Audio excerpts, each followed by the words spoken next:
A group of progressive lawmakers early this week proposed a new wealth tax that would automatically modulate, potentially rising during periods of surging inequality and then go back down once inequality moderates. It's sort of a financial tax incentive for more financial equality throughout America. This is the Oppose Limitless Inequality Growth and Reverse Community Harms Act, which, oh my God, that spells out oligarch. They must have been astounded when they got that final phrase. Anyway, I don't think politicians should do this anymore. Stop spelling words. But I like all these people. All these people get Barbara Lee, Summer Lee, Rashida Tlaib, Jamaal Bowman, good representatives. Barbara Lee, who's leading the charge on this, says inequality in the US is worse in 2023 than it was during the Gilded Age. It's unacceptable that millions of hardworking people remain impoverished while the top 0.1% holds over 20% of the nation's wealth. And so here is like a basic idea of how it might work. So if you have between 1,000 and 10,000 times the median household wealth, it would be a 2% tax. A tax on the wealth between that, not all of the lesser wealth that's way more than regular people have. And then you can see in that chart that eventually it gets up to 8% for all of the wealth over 1 million times the median household wealth. Now, you might wonder, well, how exactly do you define that? What amount is that? Well, we think that highest threshold might be $50 billion. The lowest threshold being $50 million. So this would not affect anyone with less than $50 million in wealth, and the actual threshold for it would modulate. So the more equality we have, the fewer people, even rich people, who would be affected by that.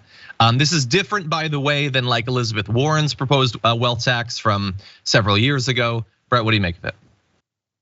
These are the hardest ones to really understand because what I like about this one is it puts it relative to everyone else. And this is really where the rubber meets the road in ethics and like world building, I guess, or the society designing, which is like, are you concerned with the ends or the means that you get you there? Now, I typically gravitate toward making the system make sense along the way. Wealth taxes are when you're like, the system's so screwed that we're just gonna break from any real justification of how taxes work, period, and just like say, all right, this goes there. Get rid of that, that's too much. It's like a speed limit, you've gone too fast. It's harder to justify that ethically because everybody can say, I played by the rules along the way. Why didn't you change those rules? And I always pointed things like stock buybacks should be limited, payoffs to shareholders should be limited along the way. That's how they get that cash anyway. I don't like taking stuff from people just because they have it. I like, as you get it, because you have it, property taxes I'm for, like, but that's based on the value of something. But a lot of this, that just taking it because you have it then? Well, that's something that has been around long enough where it's like your calculations of how to be a person, it always revolves around that.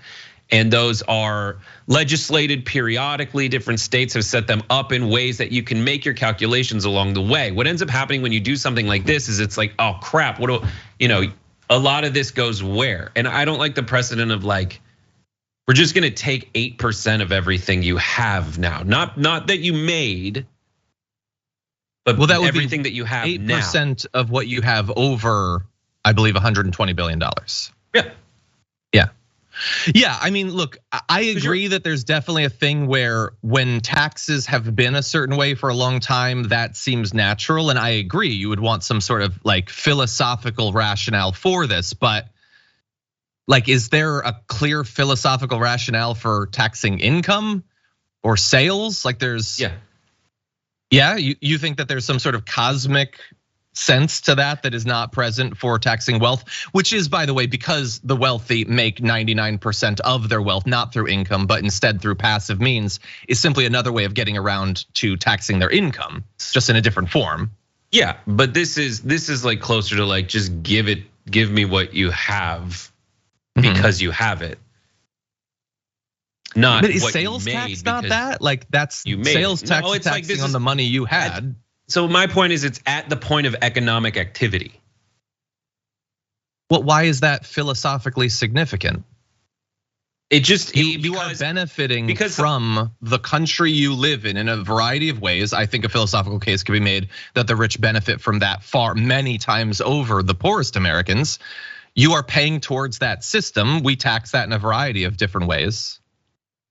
I get what you're saying, and I just don't like that. What ends up happening is like, and then like a lot of this goes to, well, you have a house, and we've decided that owning a house is not okay anymore. We're gonna take it so that we as the government can say like everybody can live in these places now. It's no longer yours. That's the philosophy. Like all of my frameworks for how to deal with society are like, listen, people are corrupt, you know.